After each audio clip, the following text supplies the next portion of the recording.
ఎవరి కొరకు ఎందు కొరకు సాగించు పోరాటం ఇల్లు విడిచి పల్లె విడిచి ఎన్నాళ్ళు ఈ నరకము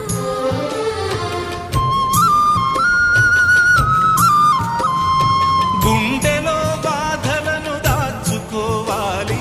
నా పోరు బాటలో నీ తోడు కావాలి పల్లెనే ఇల్లుగా నువ్వు చూసుకోవాలి పంచాది నిర్మలకు చెల్లెవనిపించాలి